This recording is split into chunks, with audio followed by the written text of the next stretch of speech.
thank you all for being here. Thanks to my publisher, Kevin Bertram from Fort Circle. Kevin and I have known each other for over 20 years, and if I have any advice as a board game designer, it's to be friends with the nerds, because you never know when they will start a publishing company and if they will have that opportunity.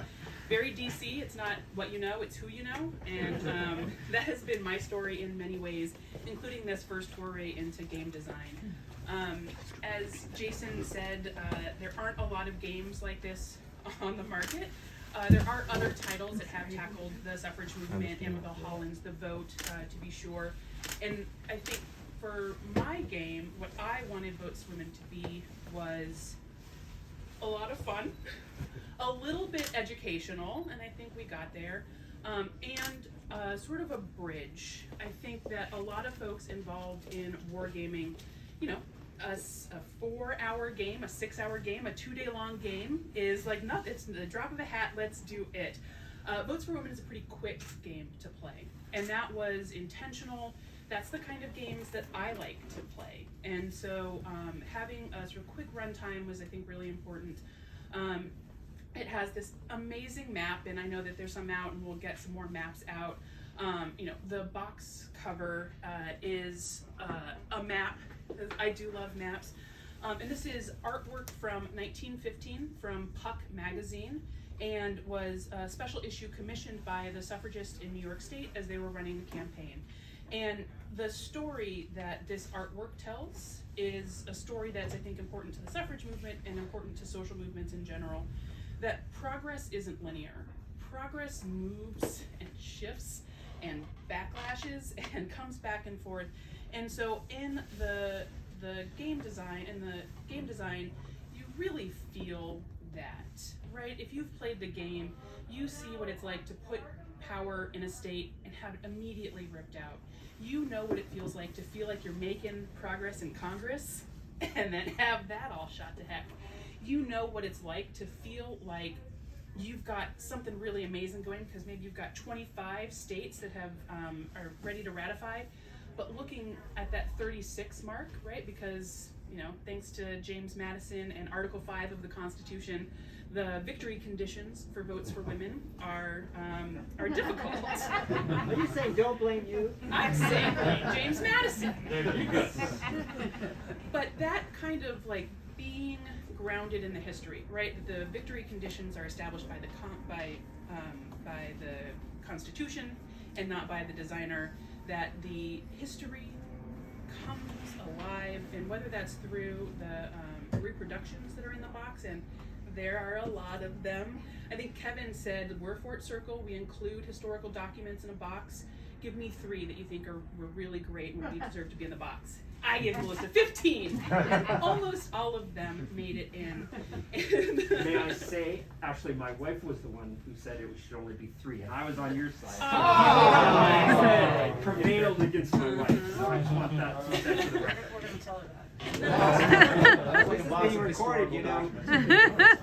I think that's right. And these historical documents cover a real range. They start from before America was America, in Abigail Adams' letter to her husband, and they end after the ratification of the 19th Amendment with Feb Burns' voter registration card.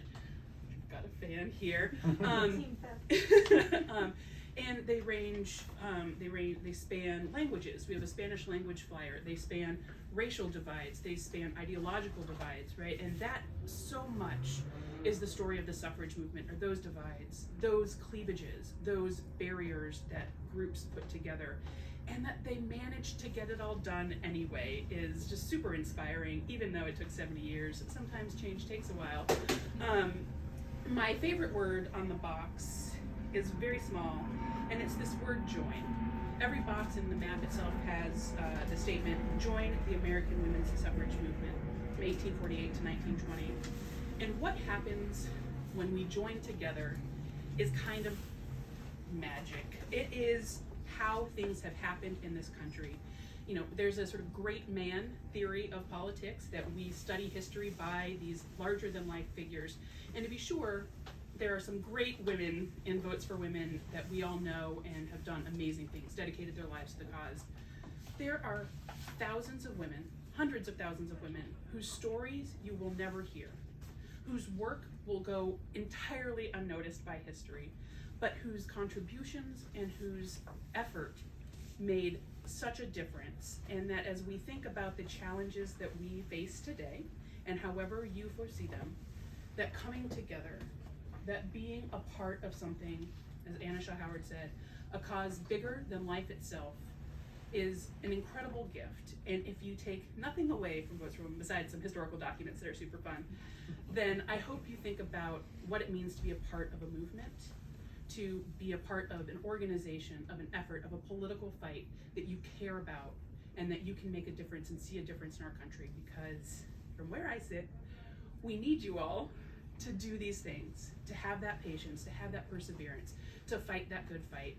Just over the weekend, there was a drag story hour at Crazy Aunt Helen's, and Tara Hoot was a performer reading to young children. And this community showed up to defend those children, to defend that space, and to defend their community from folks who would shut out people that don't look like them, who would deny the existence of folks they don't like. And women have been fighting this fight to be declared people, and we will continue to be seen as people in whatever beautiful hues we decide to wear. And that coming together of the community there in a very small morning on Saturday is an inspiration for the kinds of actions, big and small, that we can all do together. So that is my sermon. I would love to take your questions about the game and design, history, anything else.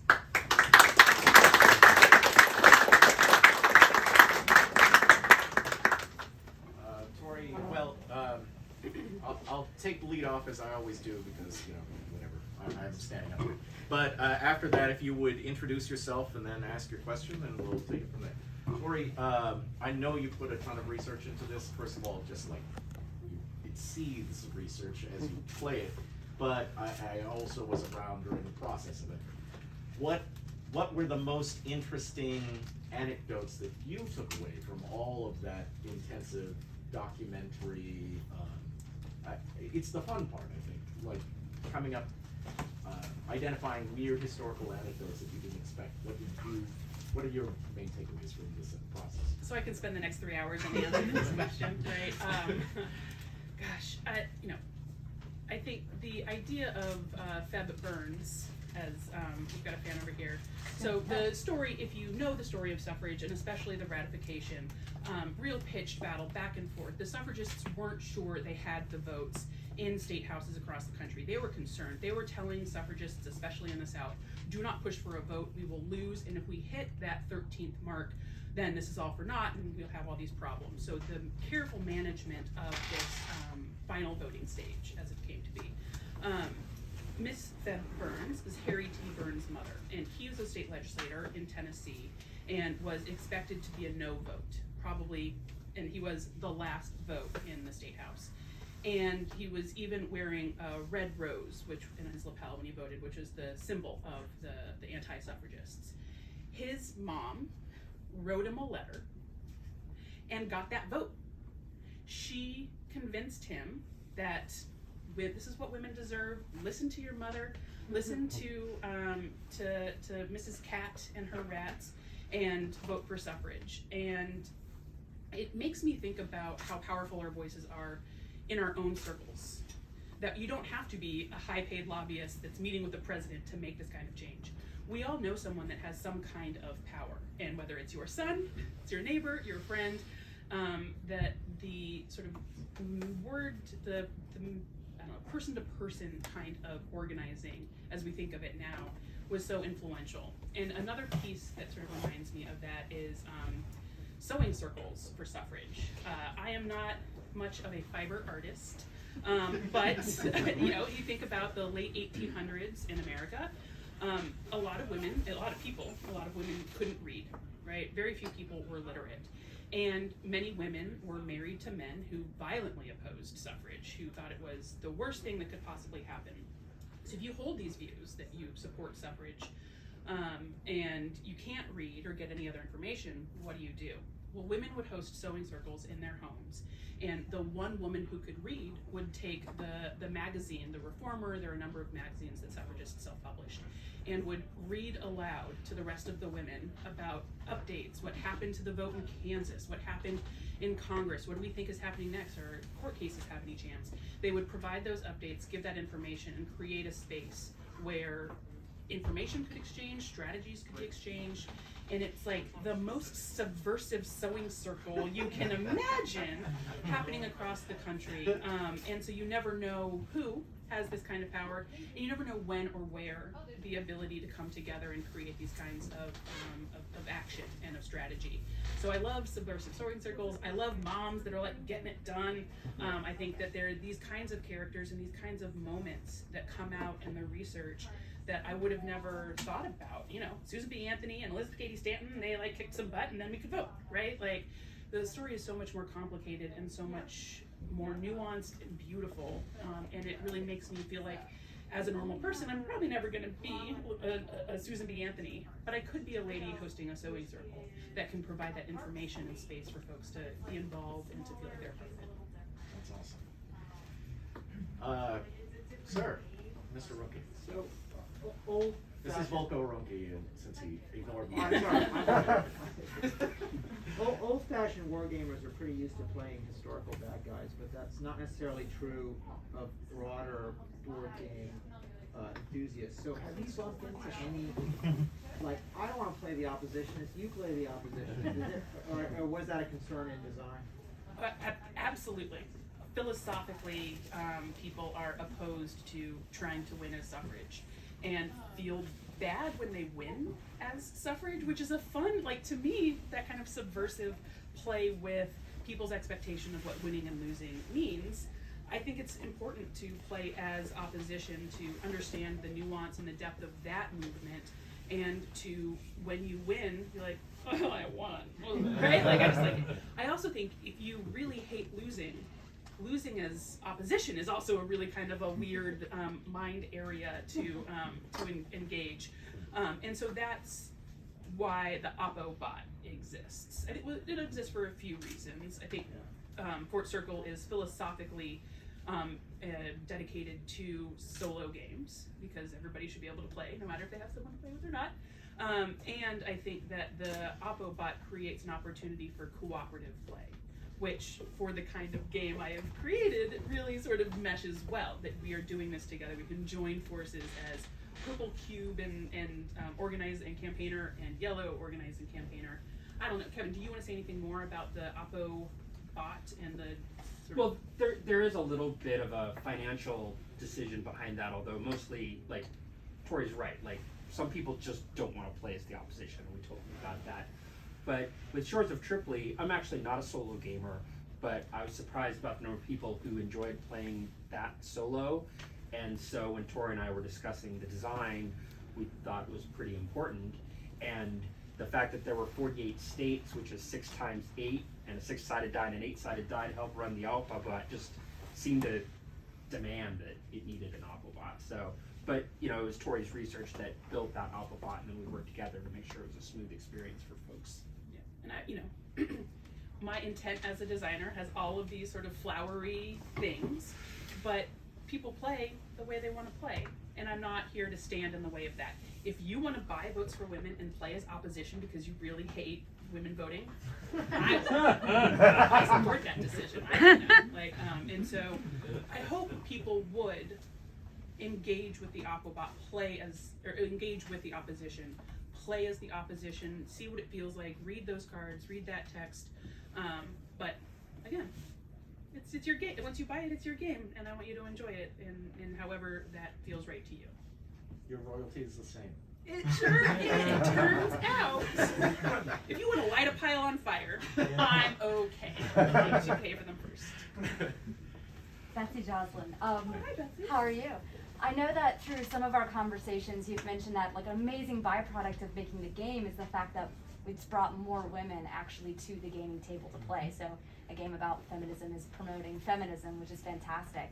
I know that you've gotten a lot of feedback from other gamers, but have you heard the stories of the new gamers or received any feedback from anyone who's never really been involved in gaming before, and this might have been their first introduction to anything past Monopoly? I haven't. Unfortunately, a lot of those folks aren't posting on Board Game Geek. Weirdly enough, right? Like that seems to be the folks that are deep in the stuff, right? But I do know that folks are saying that they're buying it for, right? And this idea that, especially sort of like odd murmur through reactions to the game, that this is the official game of wargaming dads and their daughters. Which, all right. Okay. I think like forcing your child into an activity they're not interested in is never going to win you any favors. But if someone you love hasn't shared your passion for wargaming, and this is a title that is approachable, that is a theme that is interesting, a rule book that is not 800 pages long, then I'm really happy, right? And there's a little bit of a balance of, you know, what is interesting and complex and gritty and, right, sort of stuff enough for wargamers, and what is easy enough to get into and to learn the rules and to play kind of quickly for, you know, a war game. And is there a no person's land in the middle where it's too hard for not newbies and too easy for folks that do this all of the time? And so far it sounds like we've sort of found this sweet spot, and that people who really love wargaming and historical games are bringing their new friends, their folks that are a little iffy, really, like people spend a lot of time trying to decide what titles to bring these folks to the table. And this does seem to be, at least, you know, there's a really great picture on Board Game Geek of a man who was playing with his like 74-year-old mother, and that the documents in the game were a big piece of her interest. That she used to work at a print press, and she really loved all the different weights of the paper. And well, if they've spent this kind of time on this, let's see what else they spend some time on in the game. And so I treasure those stories, and if you are someone who's never wargamed before, welcome to Wargame Wednesday. But you know, I would love to hear more of those stories about friends and loved ones and what they think of a game like this. Oh, my name's Rebecca Grohl. I'm curious about sort of the timetable for how long, for kind of research, putting this together, working with the publishers. I know it's probably a process of a lifetime, but from kind of how long it took you to really develop it all the way to when it was out on the market. Sure. So yes, as a little kid, my dad gave me a book of like 100 influential women in American politics, which is like a thing you give little kids, right? But that's how it worked in my family. And I was a women's studies, now gender studies minor at George Mason University. So always a kind of like affinity and interest in this general topic. The idea first came in the summer of 2019. I saw some reporting about the year ahead that the centennial of suffrage would be happening in August of 2020, and that, you know, there's all of these things that were going to happen, and the plans of that, right, and like what actually happened thanks to pandemics and all sorts of reasons. So I think, like, I was actually looking in my email recently. I think it really got going in the research in like May of 2020, and I got myself a Google Doc, and I got myself a big Dropbox account. And I just started pulling lots of stuff in. And so the research phase, and I will say that the research in that, I started with a suffrage tab and an opposition tab. I was sort of already thinking about decks, because that gives you 52 different people, places, things, all these ideas and notions to be able to work with, or then 104 that the Oppo deck was a part of the research and design process. We did our Kickstarter in August of 2020, so we were able to meet the centennial deadline of a Kickstarter, but it was pretty bare bones. Our graphic designer made it look like we had some real stuff, but it was a skeleton kind of piece, and there's a card layout and some like sample cards. Like, we're gonna have an Ida B. Well card, so let's put that in there, and we're gonna, you know, have a beer brewers card on the opposition side.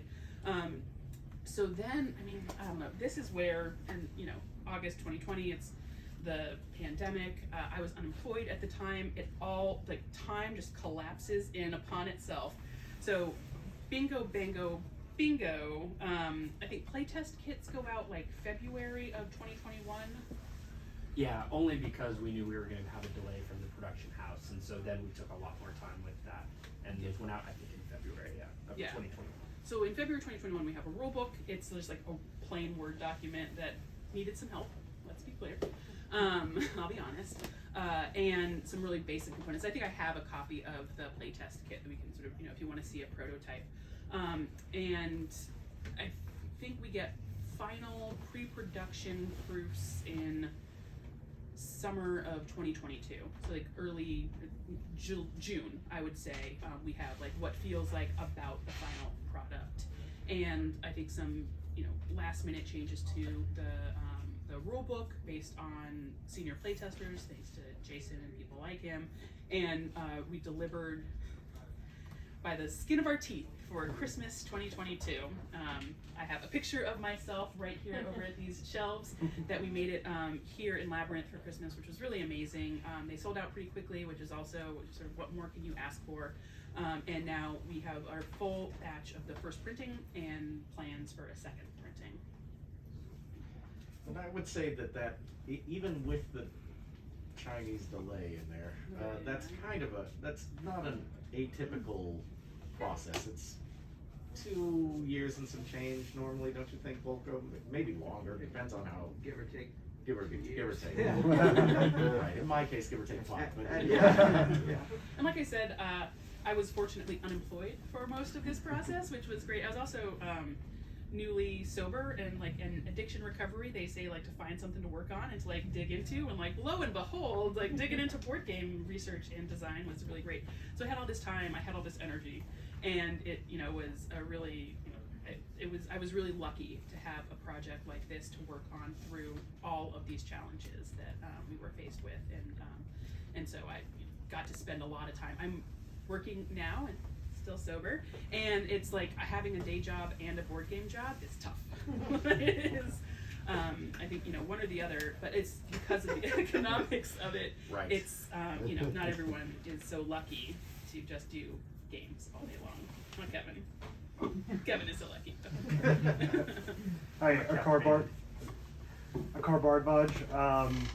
You mentioned you had 2 objectives in making the game. You wanted to be educational, but also make it fun and not take a million years to play. What sort of sacrifices did you have to make? Were there any points at which those goals were in contention, and what did you have to do? I think that pulling back, not even just on the educational, but on the prescriptive, right? Now, 1848, when Seneca Falls happens, the convention happens, and sort of things start to get rolling in some sense, conventions start to happen. A bunch of states out west aren't states, right? So could we prevent power building in the west, because some of those states don't exist, to adhere to historical timelines of states coming into the territories becoming states? Like, that was a lot of fun. I also similarly, the timeline by which states enfranchise women, Utah, Wyoming, right, these states out west that are popular, that are either referendums or legislatively enacting enfranchising for women, to force players you have to win in Wyoming first isn't a lot of fun. I was weirdly, I think, but Wyoming was first, right? And educationally, and Wyoming calls themselves the equality state. They are in it. They like that fact about themselves.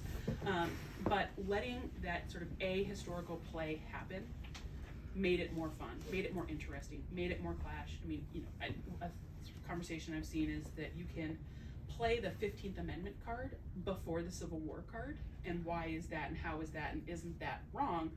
But what if somehow we passed the 15th Amendment and the states split, right, and that caused the Civil War to happen?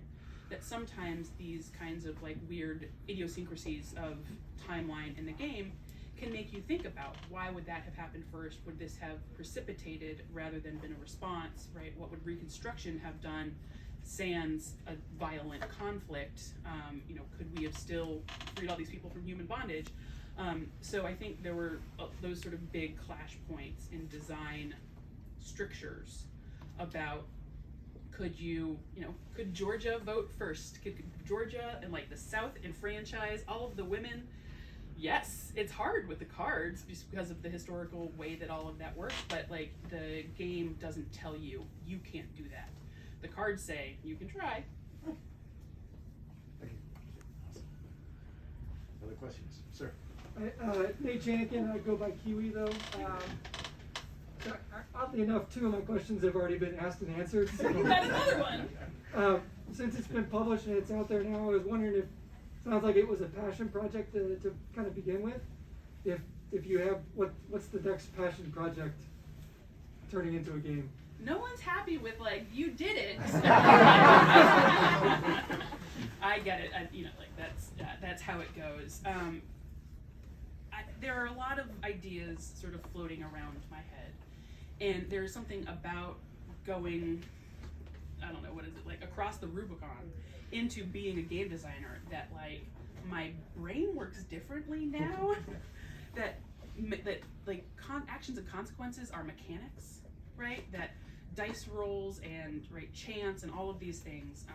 I obviously, as a passion project, suffrage movement politics, a better future for us all is where my heart and interest lies. It's the work that I do, and it would be hard for me to, I think, flip to a game about pretty tiles, or like those games exist. They're very nice.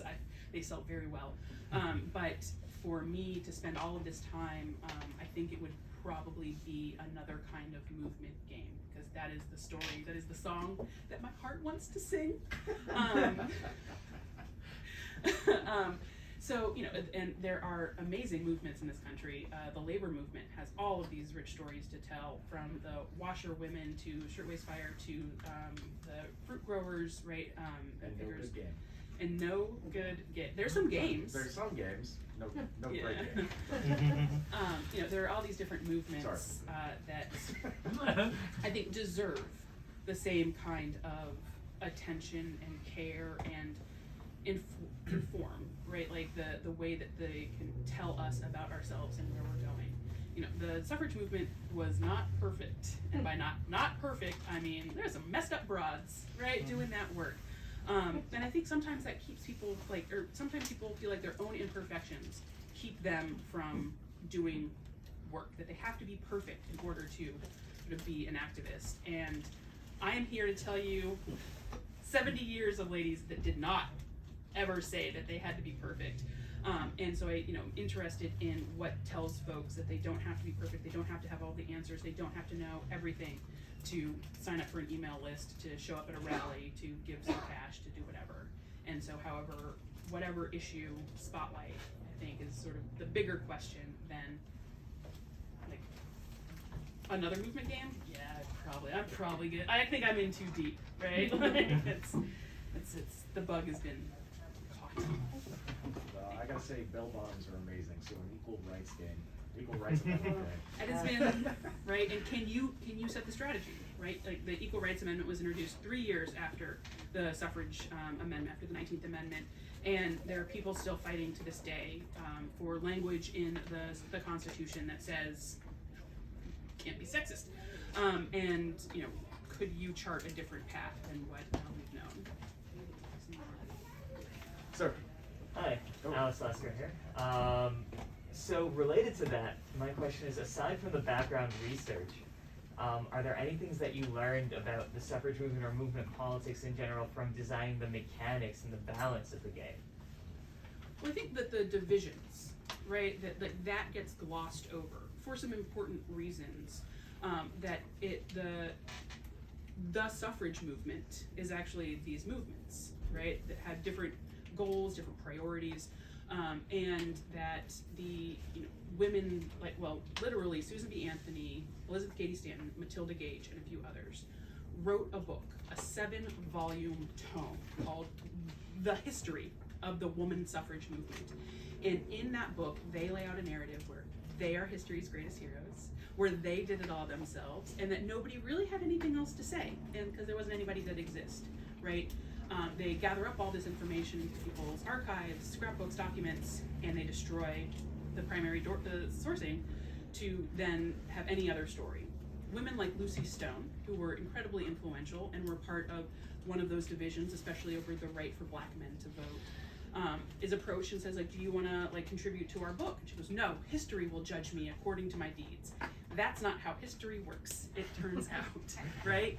We tell ourselves stories, we decide stories and then tell those stories. And so the research is, I think, only recently gone back to find these other women that weren't included in Matilda Gage's and Susan B. Anthony and Elizabeth T. Stanton's tomes, and tell about the work that they did from different perspectives. And so that piece of it, that these divisions happened, becomes the sort of the purple and yellow cubes. It's why cards say remove all of the purple cubes, because sometimes those divisions were exploited and you were able to say like, well, those are just a bunch of wackadoos, so nobody listened to the women's movement, right? Because they were, sort of taking different tactics. And so that piece of being able, the opposition being able to divide and conquer, to take over power and territory, is part of the mechanics of how cubes are sort of placed out on the board and why some of those cards say what they do.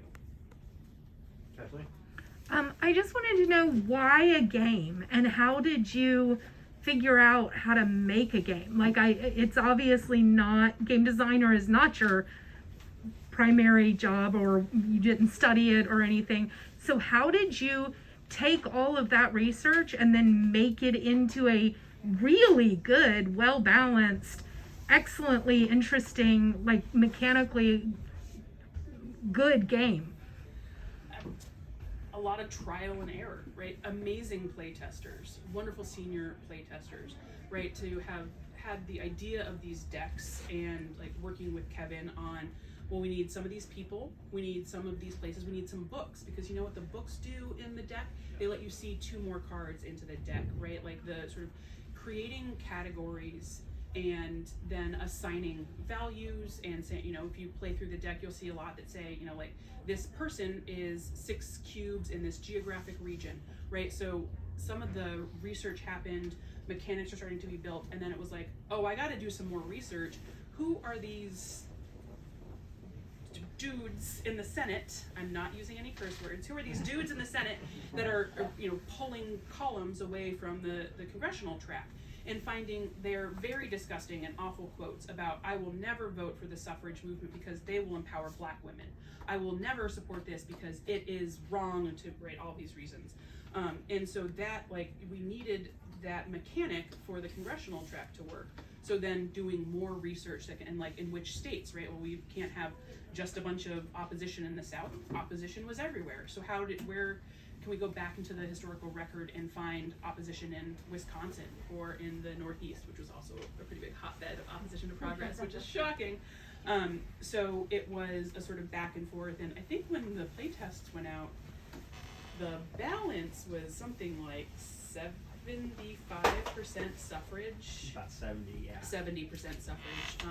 So then beefing up the opposition cards and knocking down the suffrage cards to bring that closer to a balance, because it could not be a game where it's just suffrage wins every time. That's not a game, right? That's a textbook where you just read it through and it's the start, the beginning, the middle, and the end. And so just being willing to sort of push and pull with those texts, the mechanics get sort of added on in complexity. The congressional track was sort of middle stage of design. We didn't originally have that, and one of I have posted online some early maps, and they don't have card tracks, right? We don't have any persistent event cards. We didn't have the congressional track, and so that all sort of gets, it's a little bit of a Christmas tree, right? Where there's this like map and cards, and everything sort of gets added on, and you have to be willing to pull stuff off of that, even if I love it a lot, like that Wyoming was the first state. Like, I just gotta be willing to let it go. My name is Roberto Cito. I'm assuming you're a gamer, so you have played many games. Which games have inspired you in terms of mechanics, to build the mechanics into this game, and why? I really like games like Ticket to Ride. They're super fast to learn, they're easy, quick to play. I often beat my husband when we're playing, and that really has some value to me. And so some of those, just like what is easy, and like the visual, and that's another map, it's a map game. The nerds. I think if you haven't played Jason's 1960 Making of a President, I would recommend that you do that. I think thinking about a game where you play as not the candidate, right? It's Nixon v. Kennedy, but you play as the campaign manager. And you are establishing your campaign strategy. You're playing out of the same deck in 1960, and you are, there's some tracks on, which has the media, right? Like we all know that, the way that TV influenced popular culture and at that time period was hugely influential. And what are you doing on sort of the defense track and social issues, which are obviously a big deal in 1962. And so that, right, like that idea of, right, this map that's played out in a sort of two-player, two-sided game. Watergate we also got right before the pandemic, and so like how could you play a game about Watergate? It's just a thing that happened, right? And the sort of synapses that snap together and the way that it sort of opened my eyes to how do you gamify reality? How do you create stress and tension and back and forth and drama on something that we already know happened, right? I've learned a lot from games like Watergate and some of those characters that, maybe are a side character on All the President's Men, but like really come to the fore in the game. So that was, in these like political games in 1960 we got here at Labyrinth were I think the fuel for the fire. And then it was also, I think, like I haven't gone deep on a lot of the titles that you see over there. I haven't played Twilight Struggle, and I'm sorry. But that does leave open some room for creativity, right? That I'm not bound by this is how these games work. I get to say, but this is how my game works, and that was really nice. Thank you. Sir. Yeah, my name's Chaz. I was curious what the process was like for finding all the wonderful art that you have in the game. Like, did it involve a Library of Congress library card, or what? I've had a Library of Congress card in the past, but it has since expired. But the Library of Congress archives are online. And again, the pandemic is such a big part of this game. I'm sitting at home in front of my laptop, desperately trying to dig through all of it. The Congress had appropriated funds for the suffrage centennial and for state historical societies to start pulling their archives and, most importantly, posting them online. And so those, is like the unsung hero of this game are state historical societies that did the hard work to put stuff online. I think as I was beginning my research, every sort of person or place or thing was also in mind of like, how does that get displayed visually? I think one of the pieces that I love a lot is the women to the polls, their own polls. There's this blueberry crate that suffragists literally took to a polling site in New Jersey and cast their own votes. And there's they still have it at the New Jersey State Historical Society. They still have this blueberry crate. And so it looks a little funny on the card, and I think if the graphic designer had their druthers, maybe it would have not been the art. But I love that story about them, ladies doing it for themselves, and that this piece of history has been kept intact. And so, like I said, I have these Dropbox folders full of the people, full of primary documents, full of art, and it's a really amazing time in American history as different art movements are sort of coming into the fore, and we see a lot of Art Deco starting to happen by the late 1910s. So I was the visual appeal of this game is driven from the research because it's going hand in hand, right? Like how, if I couldn't find an image for it, then it probably wasn't going to make it into the deck. The visual language of the suffrage movement is spectacular. We probably have time for one more question. Do you have I think there's Yes, I think so. My name is Brendan, and building off of Kathleen's question, you're clearly passionate about this subject area. How did you decide to do a board game instead of write a book or do a podcast or? That's right. There was a part of Kathleen's question I knew that I'd forgotten. So I know this guy named Kevin, and he owns a board game publishing company. And he, I think after Shores of Tripoli, was like, what will be next for Fort Circle? And I didn't have a book publisher saying, what's next for my book publisher? What's next for, right? Like I didn't have a production house, right? HBO wasn't knocking on my door and was like, how about a suffrage show? But Kevin was, right? And was willing to work with me, right? That a lot of people have full, right, sort of setup on this is my game, and they take that to the publisher.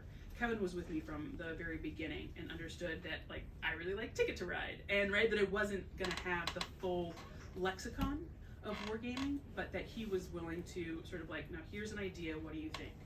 And we would go back and forth on that, and until a place where I was like, okay, yeah, that makes sense for me, right? But like, it was gonna be a map. It's the constitutional amendment. Like what? Like how else do you do that, right? You know, I think movement games I've seen on these tracks. I don't love track games, and I think that the suffrage map becomes this power, and it was, and the time period, this really powerful tool to show the inequalities across the states.